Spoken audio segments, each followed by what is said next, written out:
Hindi ang tulad mo ang sisira sa mga plano ko. Para kang lagam na lalaban sa dragon na katulad ko. Hindi ka magtatagumpay! Ililigtas ko mga bata. Hindi ako makakapayag na makuha mo silang lahat, halimaw ka!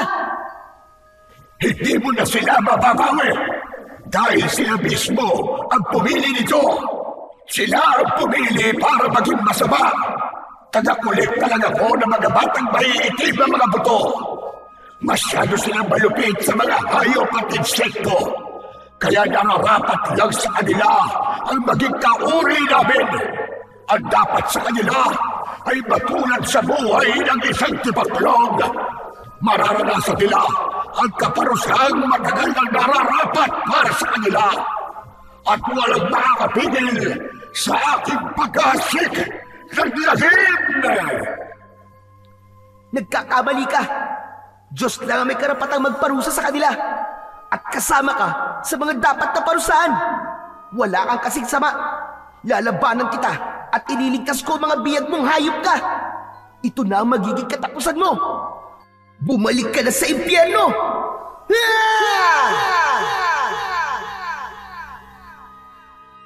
Magandang araw po sa inyong lahat. Samahan niyo po kong pakinggan sa araw na ito ang buhay ni Alab, isang batang may sakit na polio. Hindi pantay ang kanyang mga paa at tampulan palagi ng tukso. Kaya naman, ang batang ito ay lumayo sa mga kaibigan at nasanay na palaging nag-iisa. Mapagmahal sa mga hayop ang batang si Alab. Kaya lang ay susubukin ang kanyang katatagan. Ano ang mahalagang papel na gagampanan ni Alab sa isang uri ng insekto at ng mga kabataang naliligaw ng landas?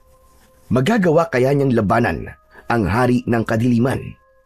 Halina at sama-sama nating pakinggan ang buhay ng batang nakahuli sa mutya ng tipaklong. Ngunit bago po ang lahat mga idol, huwag po nating kalimutang mag-subscribe at i-hit ang notification bell sa aking YouTube channel na The Voice Addict at Apong Isaak para sa mas marami pang makapigil hiningang kwentong aswang at katatakutan mula sa mundo ng kapabalaghan. Umpisahan na po natin ang kwento. Ay! Kawawang bata naman! Palagi na lang nag-iisa! Palibasa, hindi pantay ang mga paa, kaya nahihiyang sumama sa atin mga tol! Hehehe! Abat, hindi rin nagsasalita! May bibig ka naman, di ba? Hoy! Abat, talagang pinagmumukha mo akong tanga sa harap ng mga kaibigan ko ah! Ganon ha? Teka lang, hindi ka talaga magsasalita ha? Aray! Bakit ka ba nananakit? Aba, nagsasalita ka naman pala eh. Akala ko, umikli na rin ang dila mo, katulad ng isa mong paa. Bakit ka ba nanunulak? Hindi ko naman kayo inaano ah. Eh gusto ko eh, ano ba pakialam mo? Kanina pa kasi ako nagsasalita dito, nakayuko ka lang at hindi mo man lang ako tinitignan. Para ka pang nagmamalaki, ang liit naman ng paa mo. Ano ba kasi yun? Inaano ka ba ng maliit kong paa? Di ba? Mahilig kang magligtas ng mga buhay ng mga insekto. Pagmasdan mo ang gagawin ko sa tipaklong na to. Tignan ko nga kung kaya mo pang iligtas ang insektong to. Wag! Huwag mong sasaktan ng tipaklong. Anong gagawin niyo sa kanya? Tatanggalan ko lang naman ng pakpak. Tapos gamatin mo katulad ng ginawa mo nung isang araw. Nabuhay mo raw ang tipaklong sa isang ihip mo lang eh. Gusto kong makita yun. Gusto kong masaksiyan kung totoo ang balita tungkol sa'yo. Wag! Iba kapag sinadya mo siyang saktan. Ano bang problema nyo? At ang lulupit nyo sa mga insekto? Wala kaming problema. Pero ikaw, tsak na magkakaproblema. Dahil may paglalagyan ka na naman. Ito, nakikita mo ba to ha? Tatanggalan ko na to ng pakpak. Itinaas ni Raul ang nangihinang tipaklong sa ere at akma na sanang tatanggalan yun ng pakpak. Subalit naging maagap ang may 10 taong gulang na si Alab. Nagawa niyang hablutin ang kamay nito at nakuha ng maiangat ang tipaklong. Dahil sa gulat ay bumagsak sila sa lupa kasama si Raul. Galit na galit itong nagmamadaling bumangon at sinuntok siya sa muka. Bumagsak sa lupa si Alab pero hindi niya binibitiwan ang tipaklong na nakakulong sa kanyang maluwag na palad. Ginawa niya ang lahat para hindi ito masaktan kahit na pinagtulungan siya ng mga batang kasama ni Raul. Hayop ka! Ang sakit tuloy ng likod ko dahil sa ginawa mo. Nakita mo ba ang siko ko? Ayan o, nagkaroon na ng galos. Lintik lang talaga, walang ganti. Humanda ka! Aray! Tama na! Maawa na kayo, aray! Tama na! Kala mo hindi lang yan ang aabutin mo. Sa oras na inulit mo pa ang pangaagaw sa nahuli kong insekto. Hindi ko naman inaagaw eh. Iniligtas ko lang dahil papatayin mo siya. Bakit? Bubuhay mo na naman, hindi ba? Kaya ka nga sikat dati dito sa baryo ng Malipay dahil kaya mong bumuhay ng patay na insekto. Nagkakamali kayo. May sakit lang ang insektong inililigtas ko at hindi siya patay. Pero ikaw, sa oras na matanggalan mo siya ng pakpak, siguradong mamamatay siya. Hindi ko alam kung bakit ang lulupit niyo sa mga insekto, lalong-lalo na sa mga tipaklong. Sana maging tipaklong ka rin balang araw nang maranasan niyo kung gaano kahirap mabuhay bilang insektong pinagmamalupitan ng mga batang kagaya niyo. Ba't talagang sinusubukan mo ako Lumaban ka ngayon sa akin, batang hindi pantay ang paa! Tipa at suntok sa kanyang katawan ang naranasan ni Alab sa kamay ng tatlong kaibigan ni Raul habang nararamdaman niya ang lupa sa kanyang nakasubsob na muka. Hindi niya binitiwan ang tipaklong sa kanyang kamay kahit masaktan siya basta hindi mamatay ang insektong iniligtas niya. Tumigil lang ang mga ito nang dumating si Mang Buboy at Aling Susan. Ang kanyang ina ay halos maiyak nang makitang nakalugmok ang anak sa lupa. Si Mang Buboy naman ay hinabol pa ang tumakbong mga bata. Saka ito nag-aalalang bumalik at lumapit kay Alab na nakaupo sa lupa. Anak, ano ba nangyari? Bakit ka nila binugbog? Hindi naman po ako nakikialam, tay. Iniligtas ko po tong tipaklong dahil balak po nilang patayin. Anak, tama naman na magligtas ka ng mga hayop Kaya lang, ikaw naman ang nasasaktan. Kita mo nangyari sa mukha mo. Pumutok ang labi mo. Halika nga, bubuhatin na kita pa uwi sa bahay. Si Aling Susa naman na hindi napigilan ang sarili ay napaluha nang makita ang sinapit ng kanyang anak. Kaya naman, nangako ang kanyang ina na isusumbong ang mga batang nanakit sa kanyang anak sa mga magulang nito. Wag na po. Wag na po, Nay. Mas lalo lamang pong lalaki ang gulo Ang mahalaga po, nailigtas ko po tong tipaklong. Ay nako, talagang bata ka. Hindi ko na alam ang gagawin ko sa'yo Mabuti ka naman bata. Pero ito pa ang nangyayari sa'yo. Naramdaman ni Alab ang bisig ng kanyang ama sa pagbuhat sa kanyang katawan, habang ang kanya namang ina ay dinala ang kanyang saklay. Si Alab ay may sakit na polio. Hindi pantay ang kanyang mga paa. Ang sabi ng kanyang ina ay namana daw niya yon sa namatay niyang lolo Gastor. Maraming beses na rin silang sumubok na magpatingin sa mga doktor hanggang sa albularyo. Subalit, iisa lang ang kanilang mga puna. Wala na siyang pag-asa pang makalakad. Kaya naman, nasanay si Alab na maglaro ng mag-isa. Lumayo sa mga bata dahil sa kalagayan niya. Ngunit kakambal na yata niya ang gulo dahil madalas nilalapitan siya ng mga bata para lamang asarin at tuksuin. Katulad ng nangyari ngayon, gusto niyang tanungin ang Diyos. Bakit siya pa? Bakit sa dinami-rami ng mga batang magkakasakit ng polio ay siya pang may mabuting puso? Kaya lang, kahit na kailan ay hindi niya sinisi ang Diyos dahil kung meron man siyang ipinagpapasalamat sa Panginoon, yun ay ang biniyayaan siya ng mabubuti at mapagmahal na mga magulang kahit na may kulang sa katawan niya. Dito ka lang anak ha. Kukuha lang muna ako ng talbos ng bayabas at sambong dun sa bakuran natin para malinis ang mga sugat mo sa tuhod. Naiwan ang mag-ina sa sala habang si Alab ay dahan-dahang ibinuka ang kanyang kamay.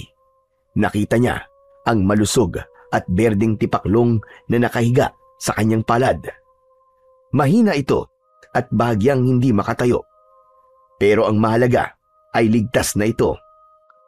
Inilagay niya ang insekto sa lamesang may nakapatong na malambot na tela. Pagkatapos ay tinanong siya ni Aling Susan kung ano ang balak niya sa tipaklong.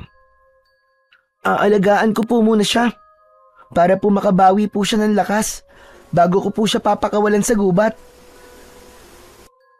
Maya-maya pa ay muling napahagulgol ng iyak si Aling Susan at walang tigil ito sa paghingi ng pasensya sa nangyari sa kanya. Baka sa mukha nito ang labis na pag-aalala. Habang umiiyak ay nasabi nitong hindi nito maiwasan ang hindi malungkot sa mga nangyayari sa kanya. Doble raw ang sakit sa kanila bilang isang ina ang makitang sinasaktan ng anak ng ibang tao, lalo na kapag nakikitang may sugat siya sa katawan. Parang kutsilyo raw na paulit-ulit na sumasaksak sa dibdib nito ang pangyayaring yun. Gusto niya itong yakapin at ipadama rito na ayos lang siya. Kaya lang, hindi talaga niya alam kung bakit madalas siyang pagtripan ng grupo ni Raul kahit nananahimik lang siya at nagpapakalayo-layo sa mga ito. Bakit naman po humingi kayo ng pasensya sa akin, Nay? Wala naman po kayong kasalanan eh. Nay, tama na po. Huwag na po kayong umiyak. Wala naman pong ibinibigay ang Diyos na problema na hindi po natin kayang solusyonan. Ang mahalaga po sa akin ay meron po ako mga magulang na katulad nyo. Sapat na po yun para sa akin, para masabi ko pong swerte po akong bata. Habang pinagmamasdan ni Alab ang kanyang ina na panay ang punas ng luha sa mga mata, ay hindi niya maiwasan ang hindi rin malungkot. Kaya lang, hanggat kaya naman niya, ay itinatago niya yon sa kanyang mga magulang dahil ayaw niya itong nasasaktan. Maya-maya pa ay dumating naman ang kanyang ama na may mga dalang dahon ng bayabas at sambong. Nagmamadali itong nagdikdik ng dahon at panayan sulyap sa kanyang muka. Pati na sa kanyang tuhod na nasugatan. Si Aling Susan naman ay tumayo at pumasok sa kanyang silid at kumuha ng kanyang damit sa luma niyang aparador. Ano kaya anak kung dito ka na lang muna sa bahay? Huwag ka na lang munang tumambay sa labas. Napapadalas na kasi ang pambubuli ng mga batang yun sa'yo eh. Tay, wala naman po akong ginagawang masama sa kanila eh. Bakit ako po ang kailangang umiwas sa kanila? Saka, masaya po ako na nakakatulong po ako sa mga insekto sa kakauyan. Mas gusto ko pong kasama sila kaysa manatili po rito sa bahay, Tay. Mas lalo lamang po ako nalulungkot kapag nasa bahay lamang po ako palagi eh. Kasi anak, nag-aalala lang naman ang tatay sa iyo eh. Hindi sa lahat ng oras ay mababantayan kita. Lalo na ngayon, marami na mga batang nawawala. Hanggang ngayon ay wala pa rin balita sa kanila. Kaya naman, nag-aalala na rin ang ibang mga magulang dahil sa kaligtasan ng kanilang mga anak. Nagkakagulo na sa barangay dahil sa misteryosong pagkawala ng mga bata. At ayokong dumating ang araw na ikaw naman ang mawawala at hahanapin namin ang nanay mo. Tay, sila po ang mga batang naglalayas po kahit gabi na para maglaro. Kasalanan din po nila kung bakit po sila napapahamak. Dahil hindi po sila marunong mag-ingat at manatili sa kanilang bahay, lalo na kapag gabi na. Ako naman po, pagsapit pa lang po ng 4:00 umuuwi na po ako. Kaya hindi po yun mangyayari sa akin, Tay. Ay nako, bahala ka na nga anak. Tutal hindi naman ako nagkulang ng paalala sa'yo.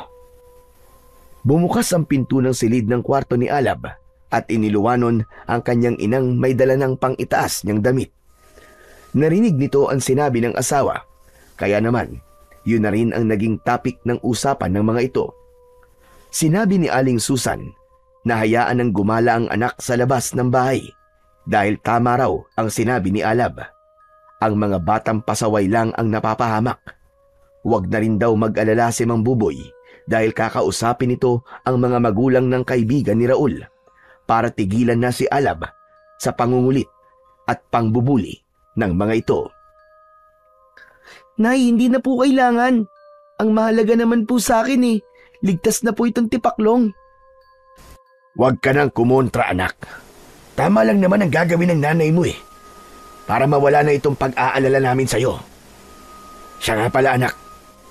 Ano na ba ang plano mo sa tipaklong na yan? Bukas po, Tay, ibabalik ko na po siya sa kakahuyan. Pagkatapos po, ay uuwi rin po kagad ako dito sa bahay. Anak naman, pwede mo naman pakawalan na lang yan sa likod ng bahay natin bakit naman kailangan mo pa dumayo sa gubat? Mahihirapan ka lamang sa paglalakad sa gagawin mong yan Tay, dun po kasi siya kinuha ni Raul Sa gubat po siya nakatira. Huwag na po kayo mag-alala, Tay. Hindi naman po ako masasaktan ng mga yun dahil kakampi ko po ang Diyos. Hindi po niya ako pababayaan. Isa pa, uuwi rin naman po ako dito kagad. Ay nako, napakaswerte talaga natin, Susan, sa pagkakaroon ng anak na katulad ni Alab. Alam mo ba, anak, na pinagpapala ang batang may mabuting kalooban? At ang batang nananalig sa Diyos ay kinasisiyahan niya ng gusto. Ay mabuti pa kaya magpasama ka na lamang sa nanay mo nang hindi na ako nag-aalala sa'yo. Sumang-ayon naman si Aling Susan sa sinabi ng kanyang asawa, kaya wala nang nagawa si Alab kundi ang tumango sa gusto ng ama. Maya-maya pa ay ibinigay ni Aling Susan ang hawak nitong damit at pinagbihis ang anak. Pagkatapos magbihis ay dumiretso na siya sa kanyang silid. Naiwan ang kanyang ama na abala pa rin sa pagdikdik ng gamot para sa kanya. Pagpasok niya sa loob ng kanyang kwarto ay napansin niyang lumipad ang tipaklong at sumunod ito sa kanya. Masaya niyang pinagmasdan ng tipaklong nang ito ay dumapo sa kanyang hinubad na damit. Sa wakas ay nakabawi na ito ng lakas. Hindi pa ito nasiyahan at mas lumapit pa ito sa kanya. Pumwesto pa ito sa lamesang gawa sa kawayan na malapit sa kanyang ulunan. Iniayos niya ang kanyang saklay, saka isinandal sa dingding. Naupo siya sa gilid ng katre at kinausap ang tipaklong.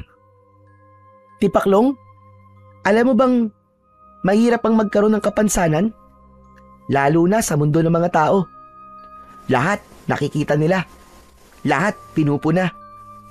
Kung minsan ay kung sino pang may kapansanan, siya pa nga ang pinagkakaitan ng kaibigan.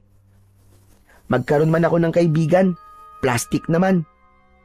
Hindi totoo ang pakikitungo sa akin. Kaya magmula noon, hindi ko na ginustong makipagkaibigan sa ibang tao. Lumalayo ko at nawala ng tiwala sa kanila.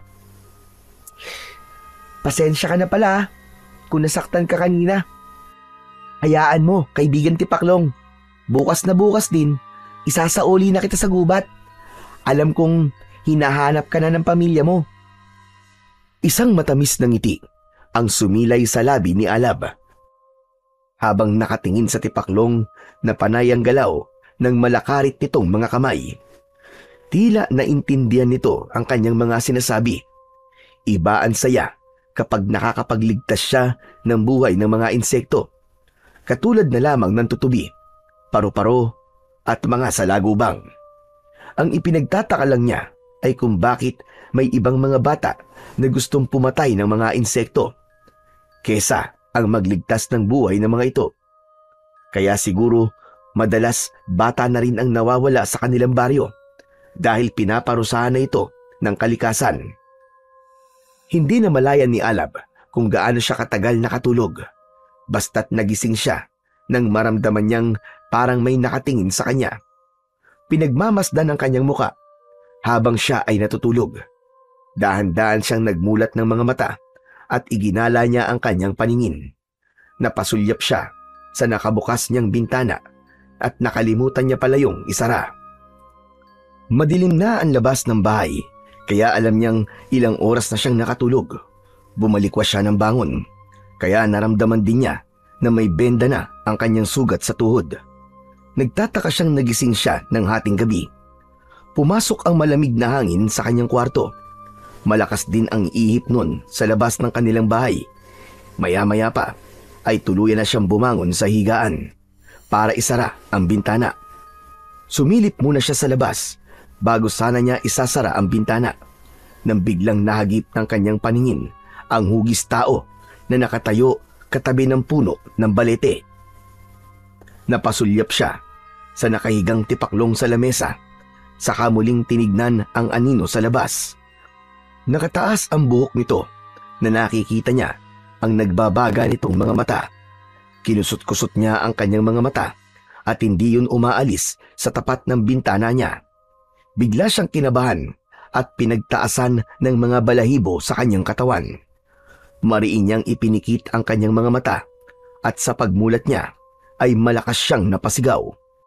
Isang nakakatakot na nilalang ang bigla na lamang nakatayo sa kanyang bintana. Pumasok ito hanggang sa loob ng kanyang silid.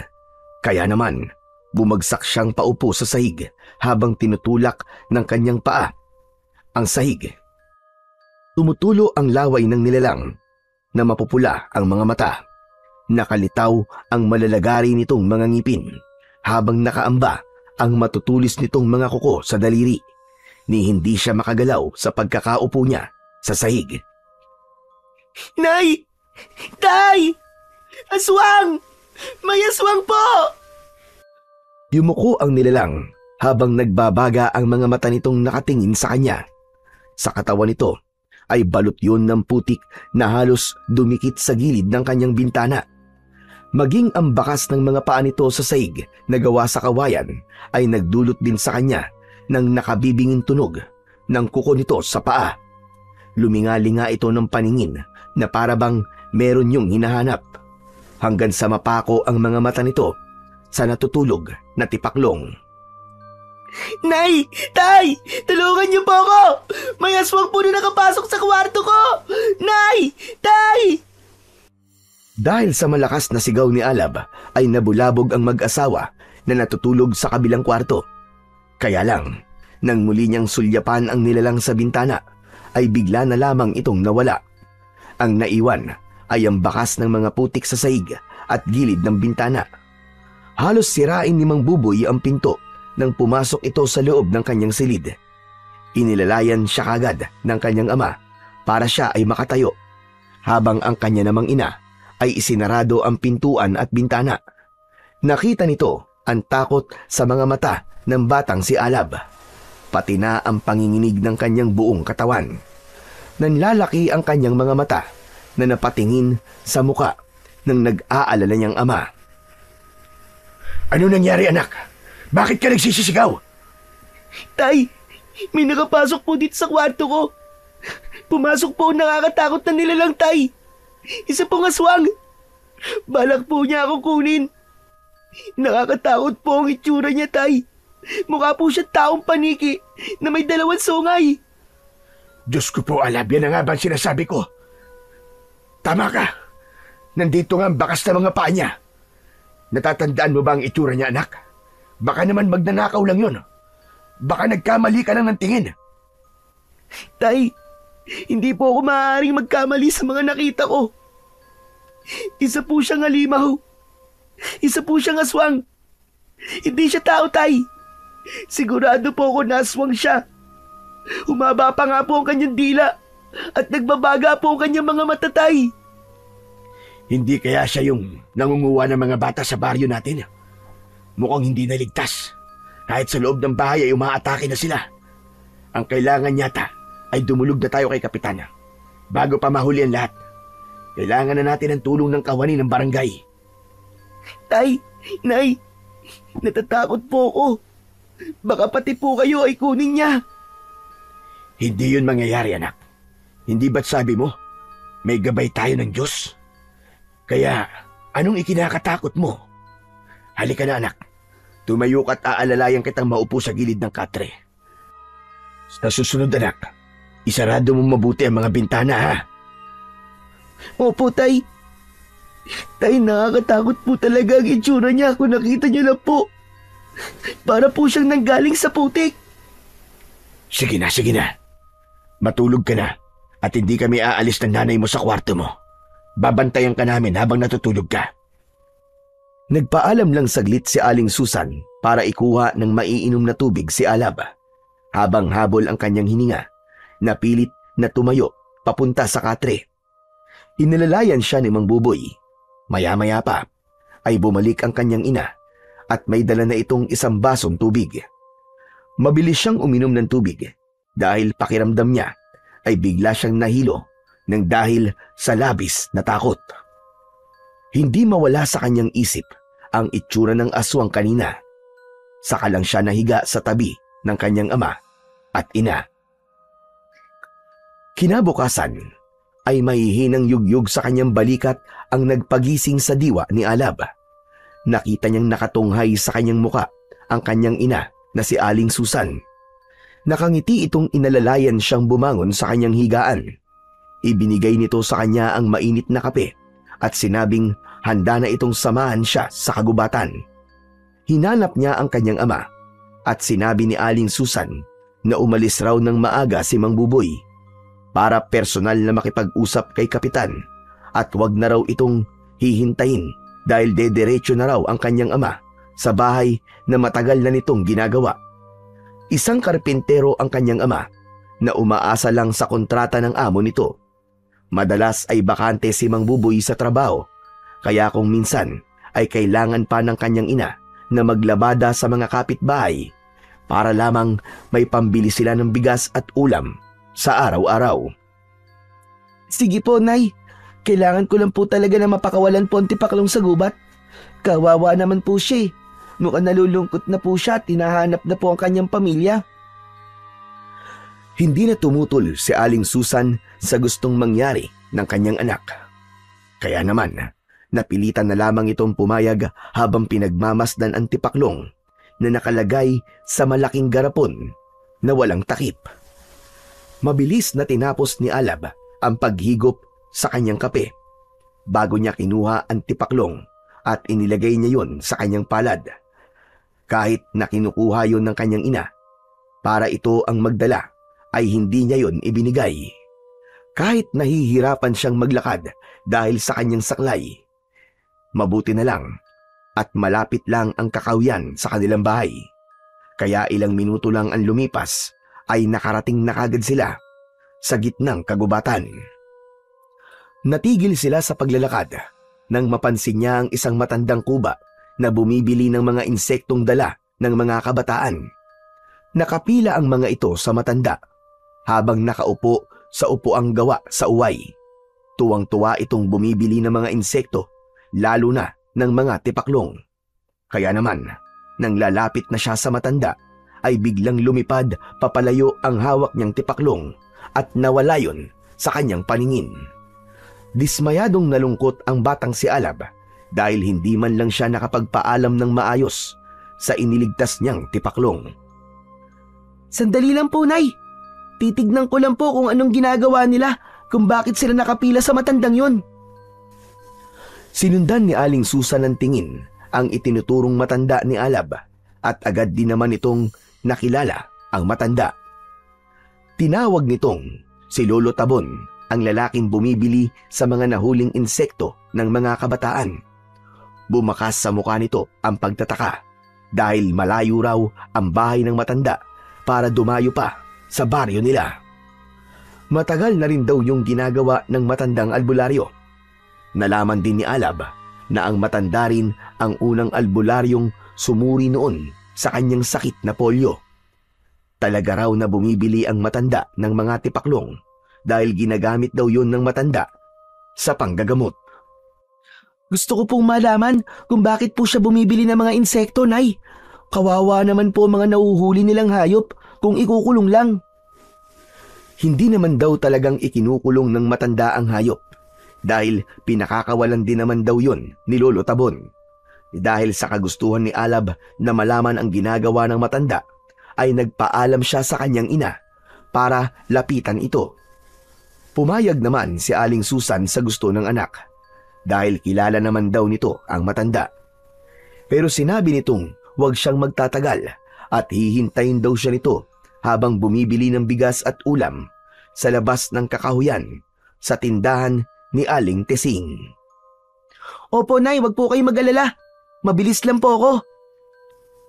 Iniwan siya ng kanyang ina sa tapat mismo ng matandang abala sa pagkuha at pagbili sa mga insektong hawak ng mga bata. Nag-alala siyang pinagmasdan kung paano yun ipinasok ng matanda sa hawla na pang-ibon. Pero pino ang harang na bilog na mga alambre. Talagang hindi makakatakas ang tipaklong sa oras na maipasok doon ang mga insekto. Sa dami ng nabili nito sa mga bata, ay halos magsiksikan na ang mga insekto sa loob. Parang pinipiga ang kanyang dibdib sa kanyang nakikita. Hindi siya naniniwalang papakawalan yun ng matanda. Malakas ang kutob niyang may iba pa itong pinanggagamitan. Sige! Lumapit lang kayo! Lapit! Asa na mga insekto? Ibigay niyo sa akin. Oh, eto ba? Aba 20 lang ito dahil payat at mahina. Maya-maya pa ay naramdaman ni Alab ang kamay na tumulak sa kanyang likod. Nakita niya ang bagong dating, ang pangkat ni Raul. Inirapan siya nito at iniwanan ng pang-asar ng ngiti. Ganon din ang ginawa nito sa mga batang nakapila. Imbis na magalit ang matanda sa ginawa ni Raul at ang mga kaibigan nito, malawak din itong ngumiti na parabang tuwang-tuwa ito sa ugali ni Raul. Hindi niya maipaliwanag ang kabang bumundol sa kanyang dibdib. Tabi nga! Tabi! Tumabi kayo dyan! Paharang-harang eh!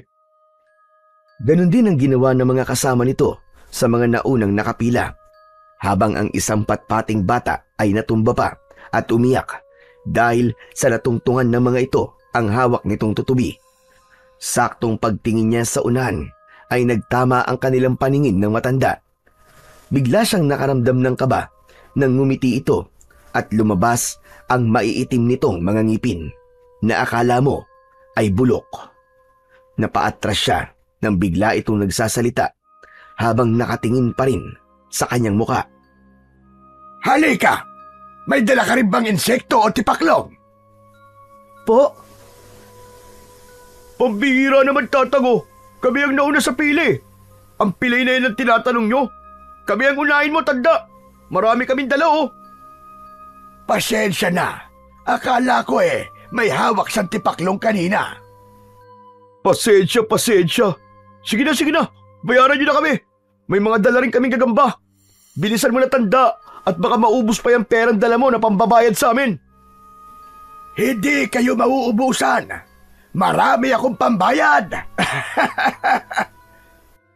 Napansin ni Alab na may isinusulat ang matanda sa braso ng mga batang nabayaran nito.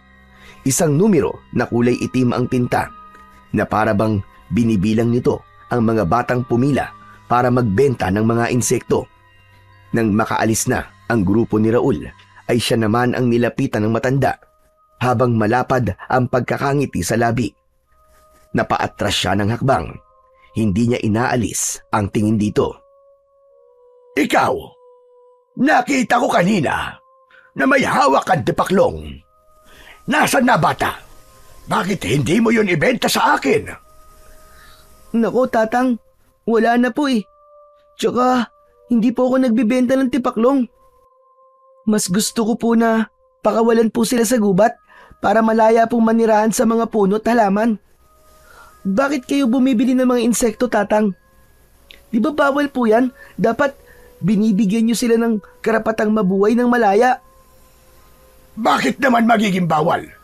Kesa naman patayin ng mga batang yon. Mabuti ang aking layunin. Wala akong nakikitang masama sa ginagawa ko. Sayang ang tipaklong na dala mo kanina, bata. Mahal ko pa namang bibilin yon.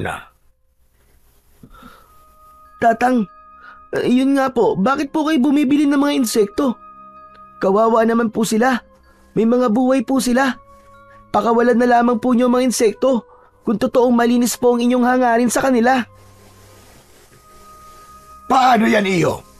Gumastos na ako eh. Hindi ko naman sila papatayin. Inililigtas ko pa nga sila sa kamay ng mga walangyang mga batang yon. Kakampi mo ko rito, bata.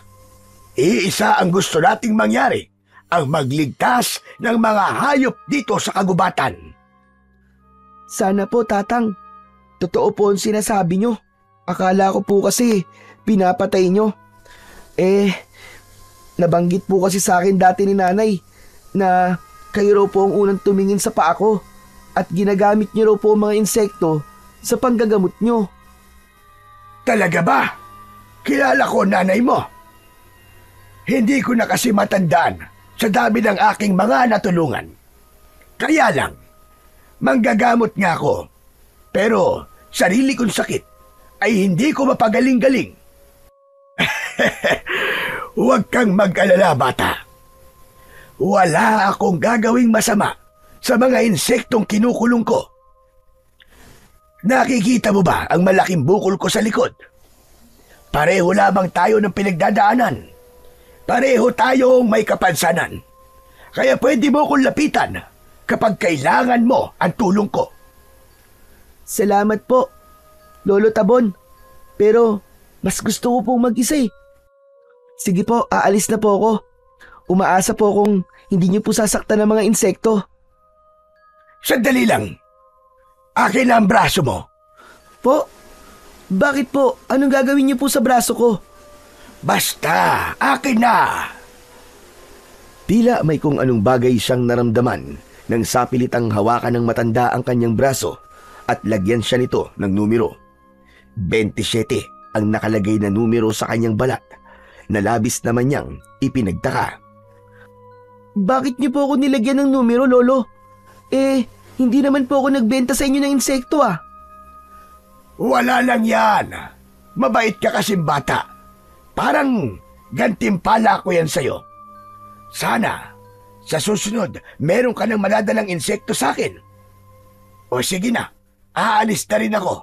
Marami-rami na rin ang nabili kong mga insekto. Sandali lang po. Tanggalin niyo po ito, Lolo Tabon. Huwag kang mag-alala. Matatanggal din yan. Hindi na nagawang habulin ni Alab ang nagmamadaling matanda. Bit-bit na nito ang hawla, pati na ang bangko papalayo. Kaya naman, nahabol na lamang niya ito ng tanaw habang muling pinagmasdan ang nakasulat na numero sa kanyang braso. Iiling-iling na naglakad siya papalabas ng kakahuyan dahil alam niyang hinihintay na siya ng kanyang ina. Ilang saglit lang ang lumipas ay meron siyang narinig na malakas na sigaw. Sa unahan ng kanyang daan, boses yon ng batang lalaki. Kasunod ang galit na boses ni Raul. Mukhang may pinagtitripan na naman ito na mga batang walang kalaban-laban. Tulong! Tulungan niyo ako! Saklolo! Ang hina mo naman. Parang nabanatan ka lang eh. Akala mo binugbog ka na ng 10 bata. Tara na nga mga tol. Sandali! Ibalik niyo sa akin yan! Akin na yan! Pasensya ka na. Napulot ko na to eh. Malas mo lang dahil hindi ako nagbabalik ng mga bagay na napulot ko na. Raul, ibalik pa sa kanya ang kahoy na yan. Wala ka talagang kasi sama. Pati laruan ng may laruan, kinukuha mo. Bakit? Papalag ka ba ha? Hindi ka pa ba nadadala sa pambubugbog namin sa iyo kahapon? O baka naman gusto mong tamaan ka ulit sa amin ngayon? Tama na yan. Huwag niyo siyang idamay. Ang sasama talaga ninyo. Aba, nagpapakabayanin dayong to ah. Hoy ikaw, makinig ka mabuti sa sasabihin ko.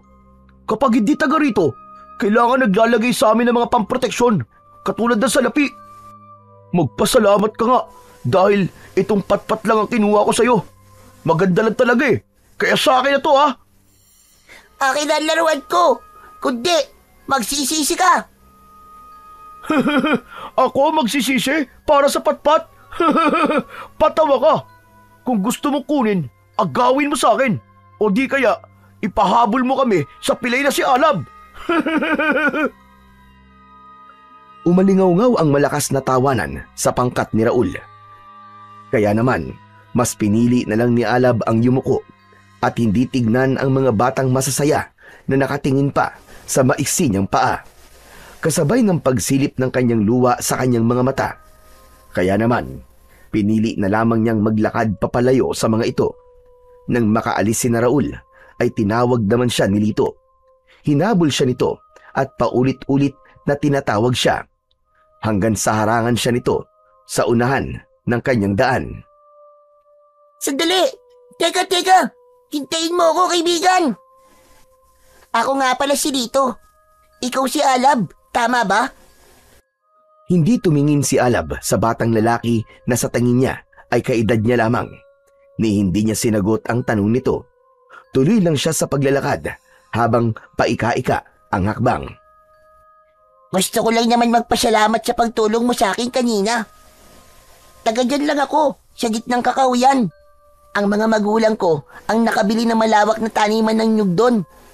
Anak ako ni Aling Seta. Pero hindi pa rin niya ito kinibo o inimikan.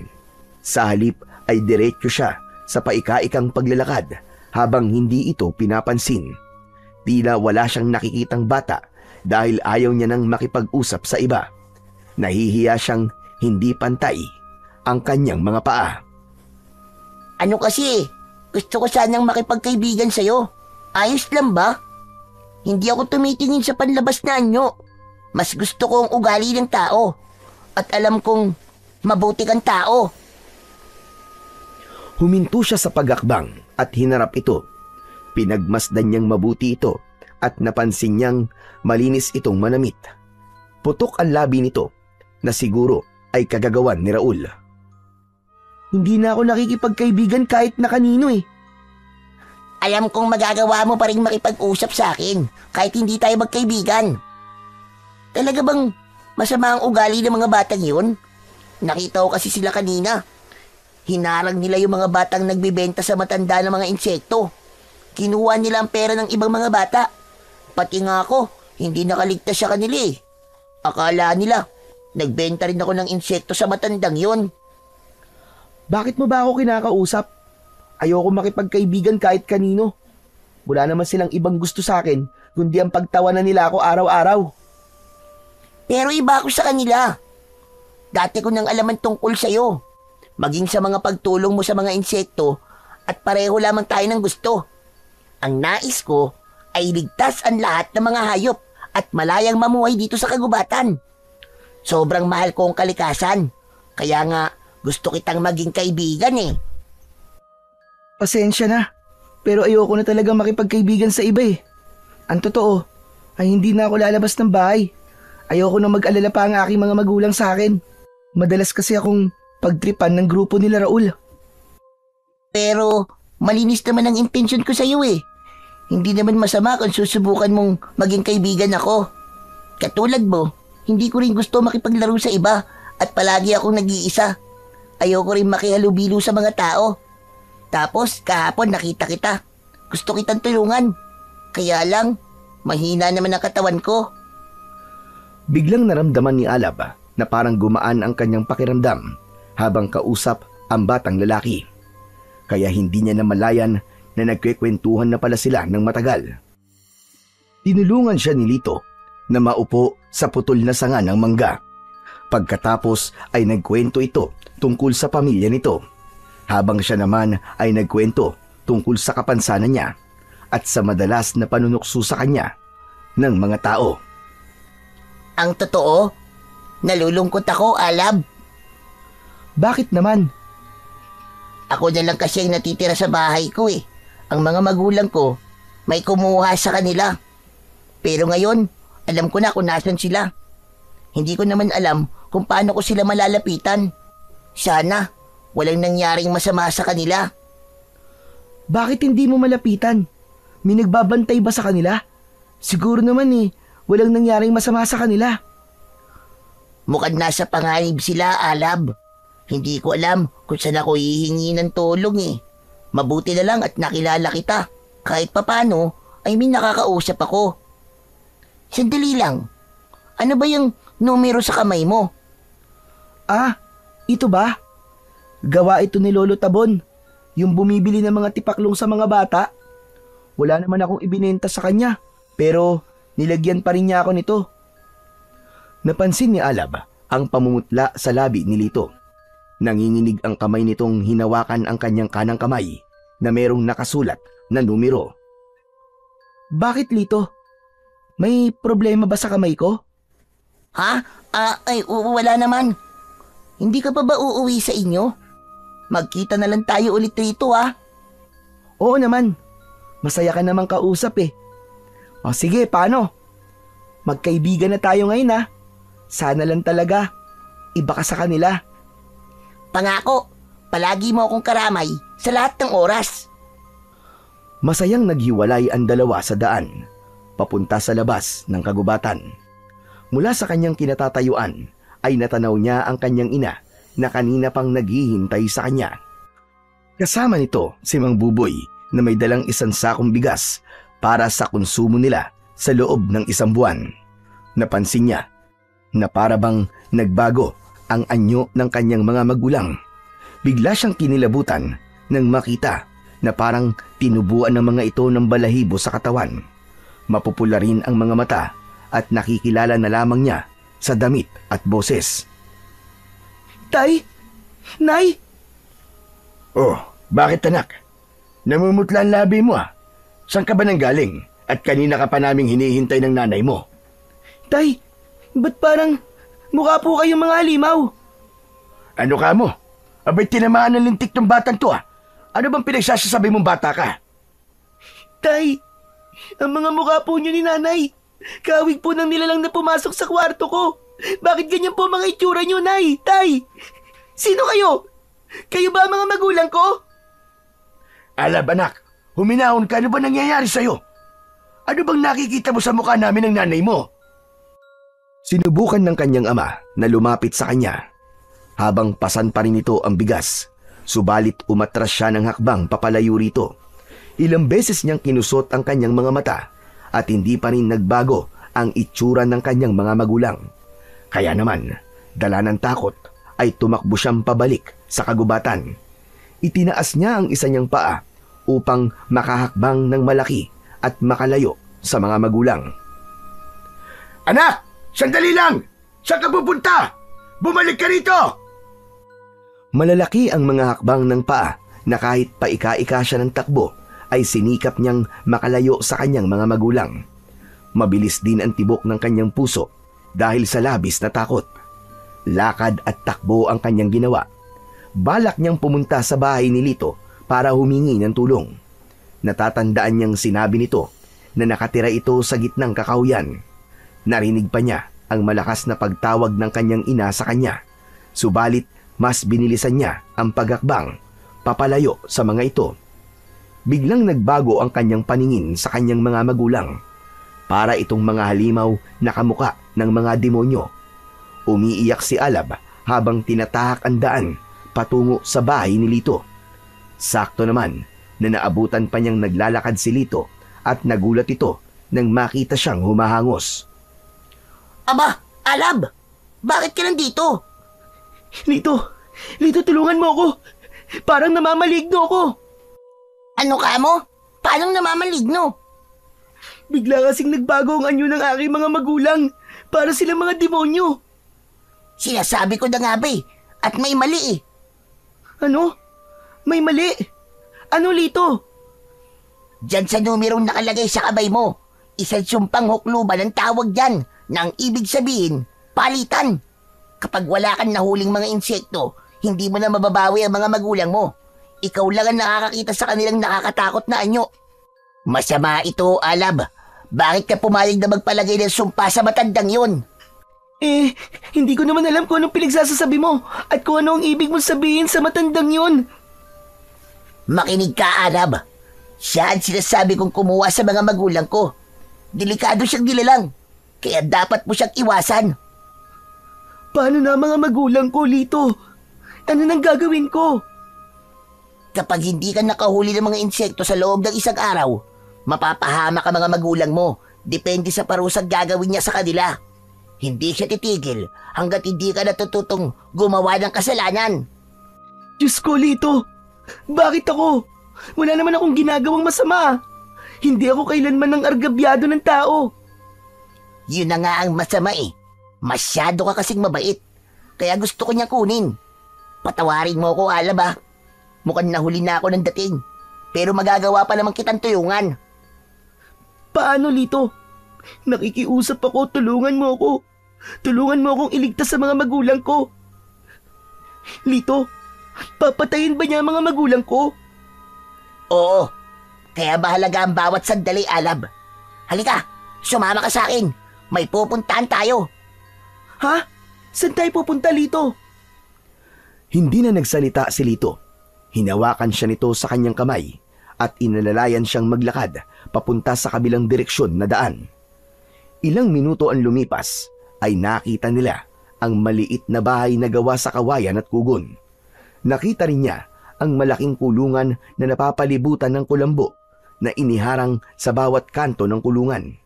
Nagtago sila sa likod ng puno habang nakasilip sa matandang nagpapakawala ng mga insekto sa loob. Nakita mo ba ang ginagawa niya?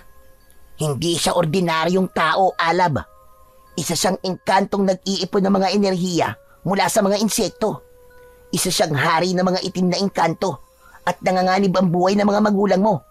Sa oras na wala kang maibigay na insekto sa matandang yan, makakaramdam ng pagkauhaw sa dugo ang mga magulang mo.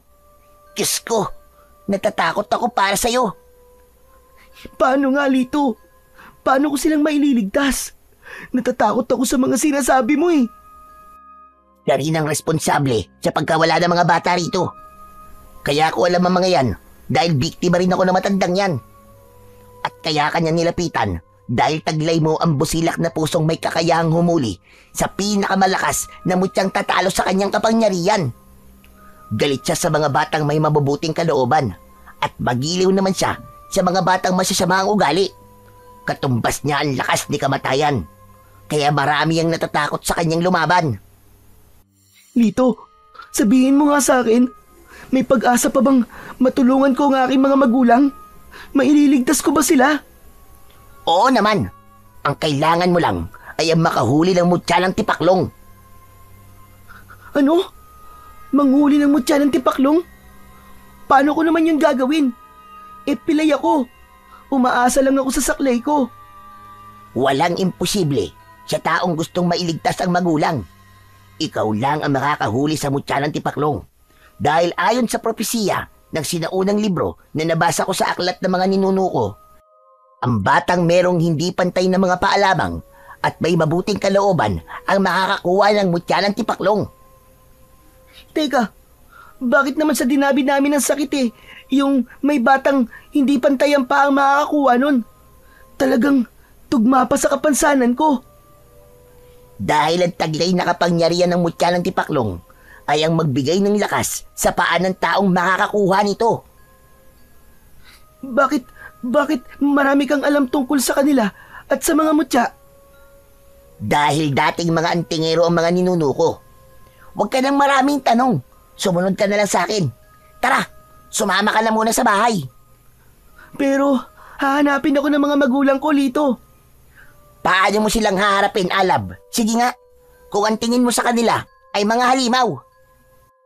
Naluluwa na muling napasulyap si Alab sa matandang masayang nakatingala sa mga insektong lumilipad sa loob ng kulungan. Natatakot siya na baka hindi niya mailigtas ang kanyang mga magulang. Sumunod siya sa paglalakad kay Lito, papalayo sa bahay ng matanda. Saktong pagsapit nila sa gitnang kagubatan, ay biglang naramdaman ni Alab na parang may nilalang na sumusunod sa kanila. Saglit silang tumigil at luminga sa likuran. Halos manlaki ang mga mata niya nang makita ang 5 mga nilalang na may nakakatakot na itsura. Kahawig ang mga ito ng paniki, ngunit may sungay.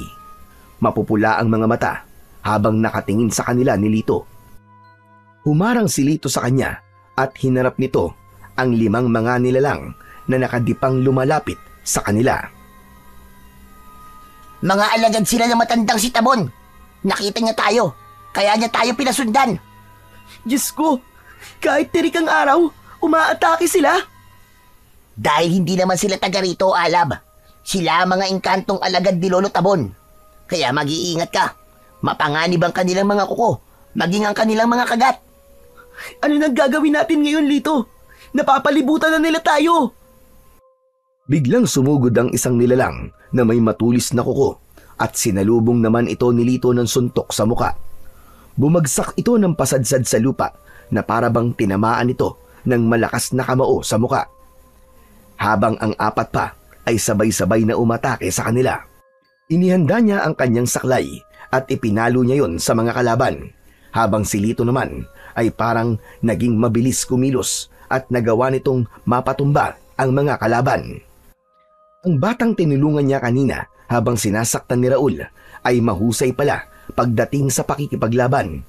Doon niya lang nalaman na pinagpasensyahan lang ng kaibigan ang mga batang nanakit dito. Kaya naman, lihim siyang natuwa dahil totoong mabuting tao si Lito. Tara na, Alab! Lumingon muna si Alab sa mga nakabagsak na nilalang sa lupa habang umaangil ang mga itong hawak ang mga katawan na nasaktan. Kahit hirap ay sinikap niya na makalayo sa mga ito habang hindi nawawala sa kanyang isip na kailangan niyang maging matatag para sa kanyang mga magulang. Maya-maya pa ay narating nila ang bahay ni Lito. Isang maliit na kubo yun na gawa sa kawayan at pawid. Nakatayo yun sa itaas ng talon. Maingat silang humakbang sa malalaki at magaspang na bato para makaakyat sa itaas. Hindi nagtagal ay narating din nila ang bahay at pagod na pumasok sa loob ng bahay ang dalawa. Naupo si Alab sa upuang gawa sa kahoy at iginala niya ang kanyang paningin sa paligid. Sige, maupo ka na muna dyan ha, at kukuha lang ako ng maiinom mong tubig. Lito, sabihin mo nga, paano kung makukuha ang mutya ng tipaklong? Sa gitna ng kakahuyan na malapit sa punso. Kulay itim ang punso na nakasandal sa katawan ng puno ng dao. Doon mo siya aabangang lumabas para makuha ang mutya ng tipaklong. Kusa itong nagpapahuli sa batang may mabuting kalooban. Kailangan mong malampasan ang pagsubok niya sa'yo bago mo siya mahuli. Talaga bang magagawa ko siyang mahuli? Totoo ba yung sinasabi mo? Hindi ka ba nagbibiro lang? Sa sitwasyong ganito, nabuhay nang nakataya, walang puwang ang pagbibiro, Alab. Akala mo ba ay laro-laro lang ang ginagawa natin? Nakita mo naman, di ba, ang mga nilalang kanina?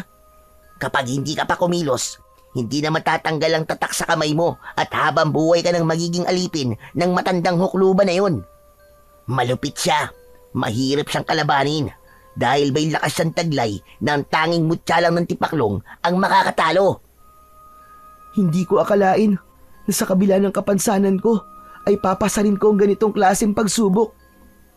Pakiramdam ko, Lito, ay mabibigo lamang tayo. Kung susuko ka kagad, paano ang mga magulang mo? Paano naman ang mga magulang kung umaasa rin sa'yo? Sasamahan kita. Walang iwanan. Sige na, uminom ka na muna ng tubig. Mamayang pagdilim ay pupunta tayo sa pusod ng kagubatan. Hahanapin natin ang kinaroroonan ng punso para mahuli ang mutya ng tipaklong. Inabot na sa kanya ni Lito ang baso na may lamang tubig. Sa kanya mabilis na nilagok yun. Parang may kung anong malakas na enerhiya ang nagbigay sa kanya ng ginhawa at nawala ang pananakit ng dati niyang sugat. Nagplano muna silang mabuti hanggang sa maihanda na nila ang mga gagamitin. Matyagang naghintay ng pagdilim ang dalawa sa bahay ni Lito. Bago sila nagsimulang maglakad, dala naman ang lumang gasera nito. Halos mabingi sa kabog ng dibdib si Alab habang tinatahak nila ang daan papunta sa sinasabing lugar ni Lito. Ilang minuto lamang ang lumipas nang makarating sila sa isang punso na nasisikatan ng liwanag ng buwan.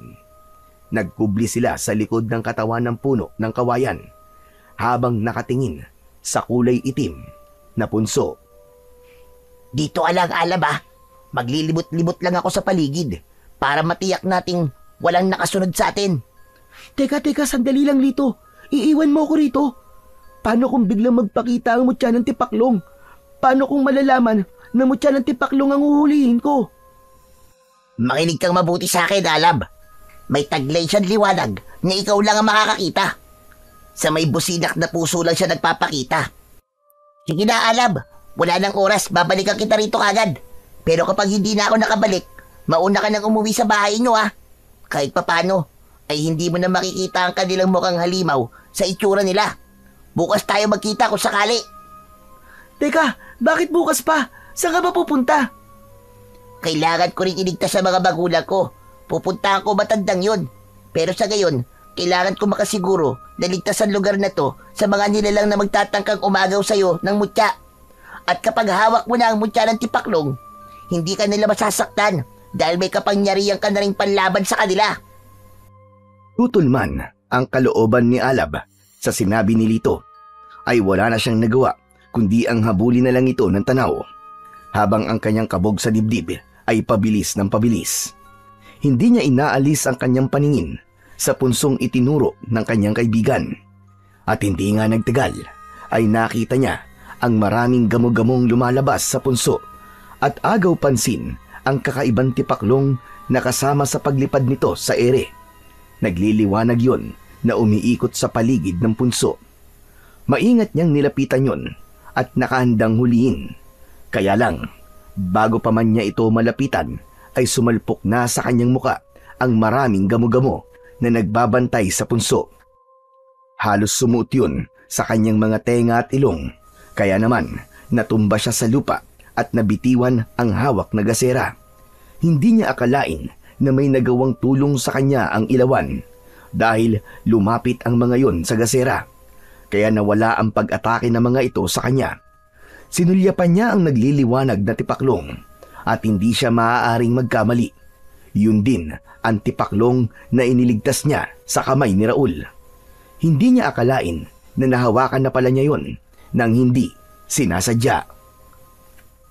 Kaya siguro may umatake sa akin na halimaw dahil ikaw ang pakay niya. At kaya nilagyan ako ng tatak na matandang yun dahil ang buong akala niya ay nasa akin na ang mutya ng tipaklong. Ngayon lang nagiging malinaw sa akin ang lahat. Talagang balak niyang kunin ang mga magulang ko at ako ang gagamitin niya para maging malakas siya. Muling sinulyapan ni Alab ang tipaklong na nakalapat ang paa sa ibabaw ng kulay itim na punso. Dahan-dahan siyang lumapit rito para sana ay hulihin yon. Subalit bigla siyang natumba nang bigla siyang atakihin ng nilalang mula sa himpapawid. Nakita niya ang isang aswang na may nakakatakot na itsura. Mukha itong paniki na may payat na pangangatawan. Bigla itong lumipad para sana ay dagitin siya. Subalit naiwasan niya ito at hinampas niya ng kanyang saklay. Bumagsak siya sa lupa habang pilit na bumabangon. Itinukod niya ang kanyang saklay, saka muling nilapitan ang lumilipad na tipaklong.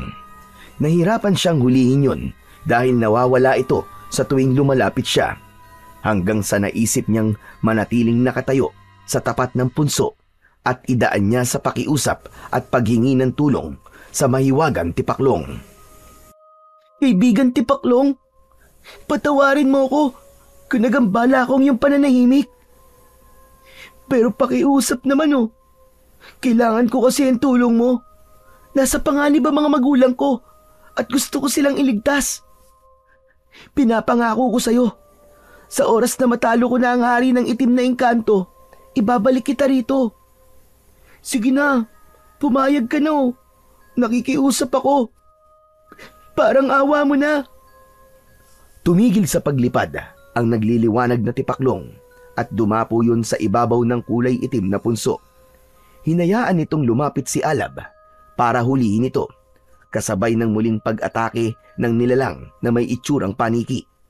Muli siya nitong inatake na para bang pinipigilan siya nitong lumapit sa tipaklong. Bigla siyang yumuko para iwasan ang pagdagit nito sa kanya. Kaya naman, sinamantala niya ang pagkakataon na nakalayo ito. Mabilis niyang hinuli ang mutya ng tipaklong at gano'n na lamang ang gulat niya nang mas lalong lumakas ang liwanag nun. Tila naramdaman niyang pumasok ang malakas na liwanag sa buo niyang katawan at narinig niya ang isang tinig.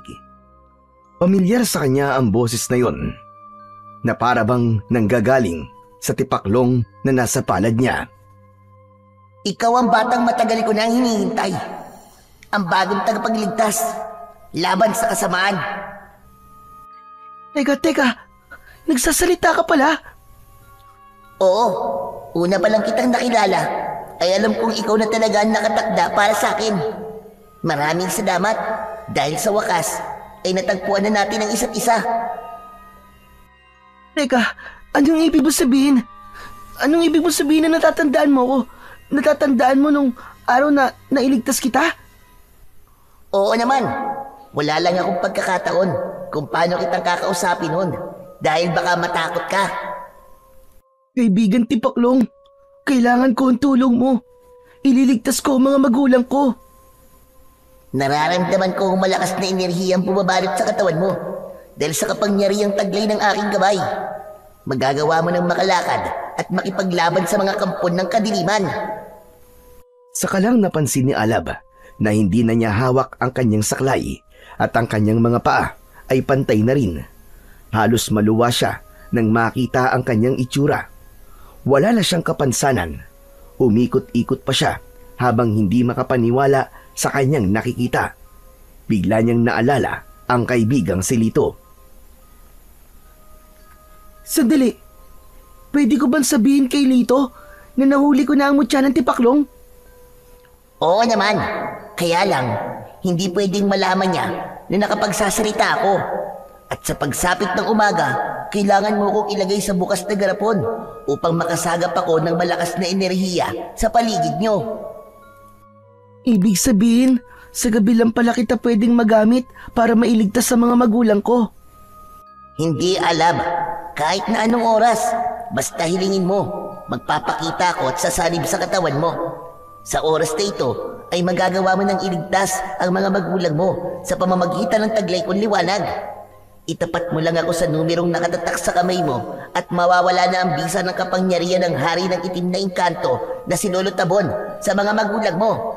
Kaya lang, Alab, hindi biro ang panganib na naghihintay sa'yo dahil nararamdaman ng halimaw na yon na napasa kamay mo na ako. Patunay ang kanyang alagad na umatake sa'yo kanina. Hindi nagtagal ay nakita niyang bumalik ang aswang na sumusubok na dumagit sa kanya. Kaya naman ang ginawa niya ay umikot siya sa ere at sa isang iglap ay naging tila espada ang kanyang kamay na parabang karit ito ng Tipaklong na ginagamit nito na panghuli at panlaban sa mga nais siyang gawing pagkain. Kasing talas yun ng blade at may kakayahan din siyang tumalon ng mataas na kagaya sa kakayahan ng Tipaklong. Inabot ng kanyang kamay na malakarit ang lumilipad na aswang. Tinamaan niya ito sa pakpak, kaya naman bumagsak ito sa lupa. Mataas ang talon na ang patak niya ay sa mismong tiyan nito. Saktong pagbagsak niya ang pagtarak naman ng dalawa niyang karit sa katawan nito.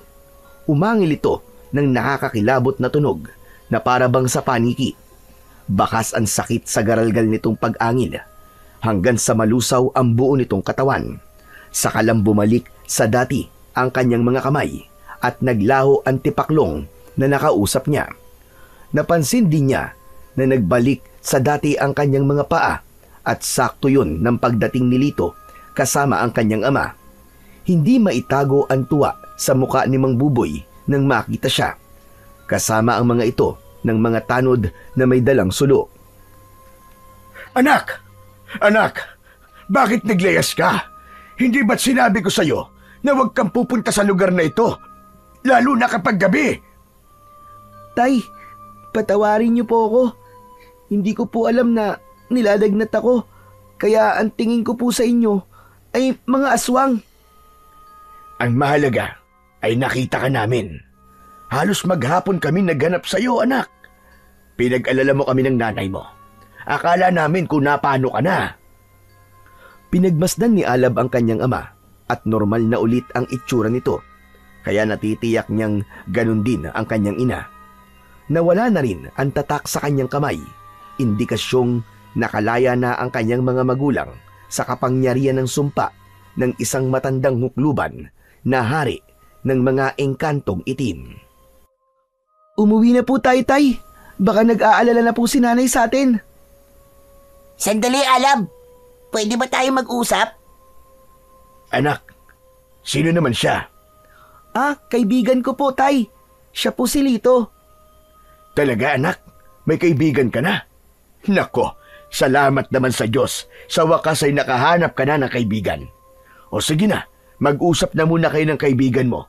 Huwag lang kayo magtatagal ha. Kakausapin ko lang si Kapitan at ang mga tanod niya. Mangyaring sumabay lang kami kala Kapitan sa paghanap sa grupo nila Raul. Akala talaga namin ang nanay mo kasama ka na sa mga nawawala. Ano po? Ano po sabi niyo, Tay? Ano pong tungkol kay Raul? Kasabay mo silang nawala, anak. Kasama ng kanyang mga kaibigan. Kaya nga iyak ng iyak ang nanay mo dahil akala niya may kumuha na rin sa'yo. Maraming mga tanod na naghahanap sa kanila. Nagtulong-tulong na rin ang lahat ng mga magulang ng mga batang nawala. Kaya naman, sumama na rin ako. Hindi ba kayo magkakasama? Hindi po, Tay. Kaya mas kailangan natin mag-usap, Alab. Mukhang nagsisimula ng kumilos si Lolo Tabon. Ano nga pala ang sasabihin mo sa akin, Lito? Nahuli mo na ba ang mutya ng tipaklong? Oo, at nagulat nga ako sa naging epekto nito sa katawan ko, lalo na sa paa ko. Nararamdaman din ang mutya kapag may panganib sa paligid at may mga taong parating. Dahil hindi pwedeng malaman ng mga tao tungkol sa mutya.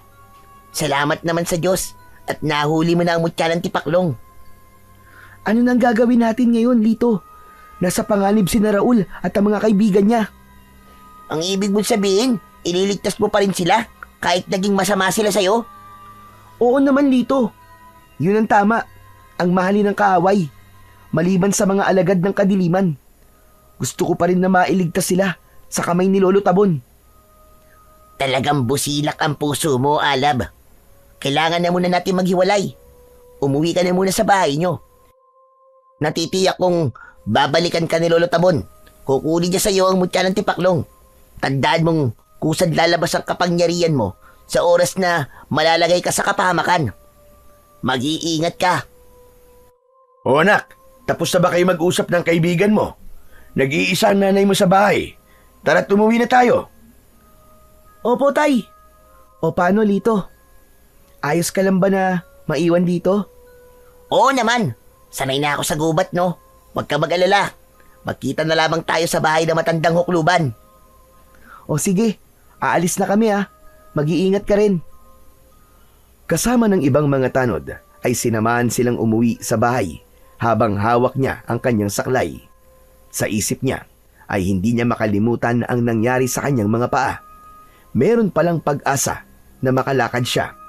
Pagdating nga nila sa kanilang bahay ay nakita nilang nakaabang na kagad si Aling Susan sa may pintuan.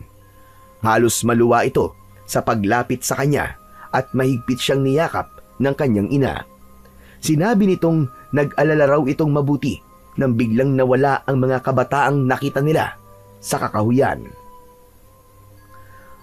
Ang ibig niyo pong sabihin, Nay, lahat po ng mga batang nakita nating nakapila sa matandang yon, nawala pong lahat? Tumangulang ang kanyang ina at inalalayan siya nitong pumasok hanggang sa loob ng bahay. Tuwang-tuwa ito na maayos siyang nakabalik at higit sa lahat, nailigtas niya ang mga ito sa sumpa ni Lolo Tabon. Kaya nga nagpasama na kami sa mga tanod para hanapin kayo ng mga bata. Maraming salamat talaga at walang nangyaring masama sa iyo. Merong ibang mga kabataang sabay-sabay na nawala ay nakakapangambang baka matulad din sila sa mga batang una nang nawala. Napalugmok ng upo si Alab sa upuang nakaharap kay Mang Buboy. Kailangan niyang mailigtas si Raul kasama ang iba pang mga bata na nakuha ng matandang hukluban. Hindi dapat siya mag-aksaya ng oras. Kailangan niyang bumalik sa bahay ni Lolo Tabon. Hindi niya alam kung buhay pa ang mga batang binihag nito. Nay, Tay, gusto ko na pong magpahinga. Parang bigla po ako nakaramdam ng pagod Hindi ka man lang ba kakain ng hapunan, anak? Busog pa po ako, Tay. O sige na, magsarado ka mabuti ng bintana ha, nang hindi makapasok ang masamang nilalang na umatake sa'yo noong nakaraang gabi. Ako naman kailangan kong bumalik sa gubat para tumulong sa mga tanod na kasama natin para mahanap na mga batang yon at kawawa naman. Pero Tay, gabi na po at delikado po. Alam ko anak, kung gaano kahirap para sa mga magulang ang hindi mahanap ang anak nila. Para na kaming pinapatay sa sobrang pag-aalala. Tsaka may mga kasama naman akong mga tanod na naghihintay sa labas. Kaya sige na, huwag ka na mag-alala. Magpahinga ka na. At yung bintana mo, huwag mong kalimutang isarado ha. Wala na ngang nagawa si Alab nang makita niyang nagpaalam na ang kanyang ama sa kanyang ina na may dalasanang pagkain para sa kanya. Malungkot itong sumulyap sa kanya bago nagyakap sa asawa. Maya-maya ay inalok siya nitong kumain, subalit tumanggi siya. Kailangan niyang magmadali para sa mga batang kailangan niyang iligtas. Isinarado niyang mabuti ang pintuan para hindi mahalata ng kanyang ina kung sakaling wala na siya sa loob ng kanyang silid. Pagpasok niya sa loob ng kanyang kwarto ay nagpalit siya kagad ng damit. Sa bintana siya dumaan para sumunod sa kanyang ama. Muli niyang pinagana ang kanyang kapangyarihan at muling lumitaw sa kanyang harapan ang lumiliwanag na tipaklong. Nagbigay gabay ito sa kanya, pati na sa kanyang mga paa. Lumiwanag ang kanyang tingin sa paligid. Ang kanyang mga kamay ay naging malaespada na malakarit ang talim. Mataas ang kanyang talon na nagpalipat-lipat siya sa mga puno. Habang tanaw niya ang mga tanod na may hawak na sulo. Sa kabilang kamay ng mga ito ay makikita ang hawak nilang mga sandata na panlaban sa mga nilalang na makakasalubong ng mga ito sa daan. Nakita niya ang kanyang ama na nasa maayos na kalagayan. Nagbantay siya sa mga nagroronda. Maya-maya pa ay naisipan niyang dumiretso sa bahay ng matandang hukluban. Ilang talon lang ang ginawa niya at nakarating na siya kagad sa bahay ni Lolo Tabon. Nanlaki ang kanyang mga mata nang makita ang mas maraming insektong nakakulong sa loob ng hawla ng matanda. Kahit nagtatago siya sa likod ng mga puno, ay malinaw pa rin niyang naiintindihan ang sinasabi ng matanda sa pamamagitan ng pagbuka ng bibig nito. Sige lang! Magwala kayo kung gusto nyo! Umiyak kayo! Walang makakarinig sa inyo! Mamaya lang ay mapupunta na sa akin ang mga buhay nyo kapag lumubog ang buwan sa tapat ng hawlang ito. Pinagmasdang mabuti ni Alab ang mga insektong walang tigil sa paglipad at ganun na lamang ang panlalaki ng kanyang mga mata nang makita niya ang mga kulay puting usok sa katawan ng mga ito. Hugis tao yun at kahawig ng mga batang nawawala. Isang patunay na ginawa ng mga insekto ang mga bata para makain ito ang enerhiya at buhay ng mga ito. Sa ganung paraan, mas madaragdagan ng kapangyarihan nito laban sa mga taong hahadlang sa paghahasik niya ng lagim. Kung ganun, ginawa na silang mga tipaklong ng matandang yun. Kailangan malaman ito ni Lito. Teka, nasaan kaya ang lalaking yun? Kung kailan naman kailangan ko siya, saka naman siya nawala. Akala ko dito siya pupunta nang magpaalam siya sa akin kanina eh. Pambihira naman oh. Ako lang yata ang magliligtas sa kanyang mga magulang ah. Muling sinulyapan ni Alab ang bibig ni Lolo Tabon habang patuloy sa pagwasiwas ng kamay sa ere habang unti-unting nagbabago ito ng anyo.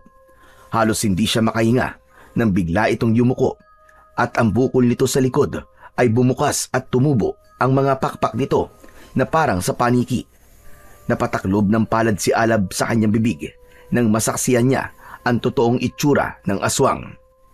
Iniwan niya ang kanyang saklay at hinintay niyang makausap ang kanyang gabay. Lumitaw ang nagliliwanag na tipaklong sa kanyang harapan at kinausap ito. Kaibigan Tipaklong, anong gagawin ko? Paano ko siyang lalabanan? May kakayahan ng iyong kapangyarihan na tanggalin ang iyong presensya upang hindi ka maramdaman ng halimaw habang nagmamatyag ka sa kanya. Kaya mo maglaho at anuman ang isipin mong gawin ay magagawa mo. Kailangan mabuksan ang kulungan bago pa niya mahigop ang kulay puting usok. Yun ang enerhiyang kinakain ng aswang na yun. Kapag nangyari yun, mamamatay na ang lahat ng bihag niya. Pero bakit ang mga magulang ng kaibigan ko? Bakit kasama sila sa bihag ng matanda? Saka nasan sila? Bakit pati sila ay kinuha nito? Dahil sa kapangyarihang taglay ng magulang ng kaibigan mo. Sila ang mga manunugis at antingero ng aswang. Kaya higit na mas malakas ang kanilang mga enerhiya kumpara sa mga batang nakuha niya. Tara na, kailangan na nating magmadali. Muling sumanib sa kanyang katawan ang nagliliwanag na tipaklong. Ibinuka niya ang kanyang pakpak at tumalon papunta sa kinaroroonan ng hawla. Naglaho ang kanyang katawan at naglakad siya na parang hangin. Walang kahirap-hirap na nakapasok siya sa loob ng hawla para pakawalan ang mga insektong nakakulong at malinaw niyang narinig ang sinasabi ni Lolo Tabon. Akala mo ba na kahit may kakayahan kang maglaho ay hindi kita mararamdaman kahit na tinanggal mo ang presensya mo? Ito ang kapalit ng paghigop ko sa mga enerhiya ng mga batang nakukuha ko. Naku po, hindi ito maaari. Kahit naging invisible ako, para na rin niya ako nakikita. Kailangan ko mapakawalan kagad ang mga insekto. Ito ang isang pagkakamaling nagawa mo, o bata. Dahil sisiguraduhin kong kasama kang mahihigop ng aking kapangyarihan sa oras na kinuha ko na ang kanilang mga buhay. Dahil sa takot at labis na pag-aalala, napilitang magpakita si Alab sa matanda. Malinaw niyang nakita ang anyo nito, isang nakakatakot na nilalang na merong 2 sungay. Magulo ang buhok, may bukol, antig kabila ang pisngi, at nakalabas ang mga pangil nito. Mapupula ang mga matang tila nagbabagang apoy. Ang pakpak nitong nakabuka ay sapat na para matakot siya sa itsura nitong malademonyo. Nakangisi itong tumutulo pa ang laway na may kasamang dugo. Lumitaw ang kulay itim nitong malalagaring mga ngipin. Hindi yan tulad mo at sisira sa mga plano ko. Para kang langgam na lalaban sa isang dragon na katulad ko. Hindi ka magtatagumpay! Ligtas ko mga bata! Hindi ako makakapayag na makuha mo sila lahat. Halimaw ka! Hindi mo na sila mababawi! Dahil sila mismo ang pumili nito. Sila ang pumili para maging masama. Taga-kolekta lang ako ng mga batang maiitim ang mga buto. Masyado silang malupit sa mga hayop at insekto. Kaya nararapat lang sa kanila ang maging kauri namin. At dapat sa kanila ay matulad sa buhay ng isang tipaklong. Mararanasan nila ang kaparusahang matagal na nararapat para sa kanila. At walang makakapigil sa akin pag-asit ng lagim! Nagkakamali ka dyan! Dahil Diyos lang ang may karapatang magparusa sa kanila. At kasama ka sa mga dapat na parusahan. Wala kang kasing sama. Lalabanan kita at ililigtas ko mga biyag mong hayop ka. Ito na ang magiging katapusan mo. Bumalik ka na sa impyerno! Ha! Itinutok ni Alab ang kanyang malakarit na kamay sa aswang at inatake ang kanyang kalaban, habang ang mga insektong nasa loob ng hawla ay isa-isang lumabas sa nakabukas na pinto. Habang ang iba naman ay takot na nagwawala at naghahanap ng butas na malulusutan. Sinamantala ng mga ito ang pagkakataon para makatakas. Tinamaan si Alab ng matalim na kuko ni Lolo Tabon sa kanyang dibdib. Pasadsad siyang bumagsak sa lupa at bumalandra siya sa harang ng hawla. Narinig niya ang malakas na pagtawa ng aswang at lumapit ito sa kanya. Sinakal nito ang kanyang leeg at muli siyang inihagis sa dingding. Naramdaman niya ang pananakit ng kanyang katawan at nagbabantang lumabas ang kanyang gabay na tipaklong. Pero muli siyang tumayo kahit pasuray-suray. Naglalaho ang kanyang paningin dahil sa lason ng kuko ng aswang mula sa kanyang sugat sa dibdib. Muli siya nitong inatake ng suntok sa tiyan. Subalit naiwasan niya yon at nagawa niyang mabutas ang pakpak nito gamit ang kanyang kamay na karit. Bumagsak ito sa lupa habang umaangil ng malakas. Lumipad itong pasugod sa kanya at tinamaan siya ng sipa nito sa kanyang dibdib. Muli siyang bumagsak ng pasadsad sa lupa, subalit naramdaman niya na unti-unting naghihilom ang kanyang sugat sa dibdib. Hindi ka makakatakas sa mas malakas kong kapangyarihan ngayon. Marami akong nahigop na enerhiya sa mga taong may masasamang puso. Napakasayang mag-ipon ng maiitim na budhi ng mga kabataan! Hindi! Hindi ka magtatagumpay! Ililigtas ko sila at papatayin kita! Ikaw ang hindi makakatakas sa lupit ng kapangyarihan ko! Hindi mo ko kayang talunin kahit nasa iyo pa ang mutya ng tipaklong! Magsama-sama kayo ng mga kauri mong talunan! Hindi kami mga talunan! Dahil nasa panig kami ng kabutihan! Ibubuwis ko ang aking buhay hanggang sa uling patak ng aking dugo! Inipon ni Alab ang kanyang buong lakas habang dahan-dahang tumatayo. Naramdaman niya ang pagkalat ng malakas na liwanag sa buong hawla at sumigaw siya ng buong lakas. Dahil sa malakas na kapangyarihang taglay ng kanyang mutya, nasira niya ang hawla at nakatakas ang mga insektong nakakulong. Hindi! Hindi maaari! Magbabayad kang hayop ka! Anong ginawa mo? Sumugod si Lolo Tabon sa nakatayong si Alab, subalit tumalsik lamang itong pabalik sa pinanggalingan nito. Bumagsak ito sa lupa at sumuka ng kulay itim na dugo. Nanghihina itong bumangon at sinamantala naman ni Alab ang pagkakataon na yon. Mabilis siyang lumapit dito at itinarak niya ang kanyang karit na kamay sa tiyan nito. Iniangat niya ito sa ere at inihagis sa kabilang sulok ng nasirang hawla. Kahit na kailan ay hindi mananalo ang kasamaan laban sa puwersa ng kabutihan. Matitikman mo ngayon ang kaparusaang sinasabi ko sa'yo. Sige! Patayin mo ako! Kapag namatay ako, mamamatay rin ang pag-asa ninyong muling bumalik sa datingan nyo ang mga batang naging tipaklong. Hindi na sila makakabalik sa dati hanggat hindi sila ang namamatay! Hindi! Hindi uubra ang panlilinlang mo sa akin na hayop ka! Dahil ang pagbabalik nila sa dating anyo ay ang paghingi lang nila ng kapatawaran sa mga hayop na nasaktan nila. Kaya heto sa'yo! Ibabalik na kita sa mundong pinanggalingan mo! Mataas na tumalon si Alab at bumagsak siya sa kinaroroonan ng hukluban na si Lolo Tabon. Ubod lakas niyang ibinaon ang dalawa niyang karit na kamay sa katawan nito, kasabay ng pagdating ng mga tanod at ni Mang Buboy na natulala habang nakatingin sa nakikipaglaban na anak.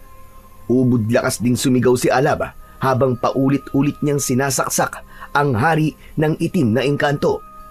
Bumalik sa dating anyo ang matanda at nakita yon ng mga tanod. Dala ng bugso ng damdamin, pinagtulungan ng mga ito ang katawan ng matanda. Halos magkandaluray-luray ang katawan nito dahil sa mga tama ng sibat at itak. Ang mga insektong nakatakas ay muling bumalik at dumapo sa kanyang balikat. Tila narinig niya ang boses ni Raul sa katauhan ng tipaklong na malapit sa kanyang tenga. Maraming salamat sa pagkakaligtas mo sa amin, Alab. Hindi namin nakalaing ikaw pa ang makakapatay sa aswang na yun. Muntik na kaming mamatay dahil lang sa kanya. Patawarin mo ako. Patawarin mo kami. Sa ngayon, ay hindi ko alam kung paano ko kayo matutulungan makabalik sa dati. Pero alam kong may makakatulong sa inyo upang makalaya sa ganyang itsura. Diyos ko anak, ikaw ba yan? Nakakalakad ka na. At bakit ganyan ang itsura mo? Ako po ang bagong tagapagtanggol ng mga naaaping insekto at tagapagpalaganap po ng kabutihan sa mga kabataan. Tay, sila mga batang nawawala. Ginawa silang mga tipaklong ng itim na engkanto. Si Lolo Tabon po, ang hari ng mga masasamang nilalang na nakapasok po sa mundo ng mga tao. Pinarurusahan po ang mga biyag na kabataan dahil sa madalas nilang pananakit po sa mga insekto at mga hayop. Diyos ko, isa itong malupit na parusa. Kailangan mo ba ang saklay na to, anak? Nang makita ko itong nakasandal sa puno, kinabahan ako. Kaya nang lumapit ako rito, kahit ganyan ang itsura mo, ay agad kitang nakilala. Nakita na rin po ako ng mga tanod, Tay. Pero Tay, hindi po maaaring kumalat sa buong baryo ang tungkol po sa taglay kong kapangyarihan. Huwag ka mag-alala, anak, tungkol sa bagay na yan. Sinabihan ko na sila na ilihim ang kanilang mga nakita para na rin sa katahimikan ng baryong ito at para sa katahimikan ng buhay natin. Kinuha ni Alab ang hawak na saklay ng kanyang ama at muling bumalik siya sa dati.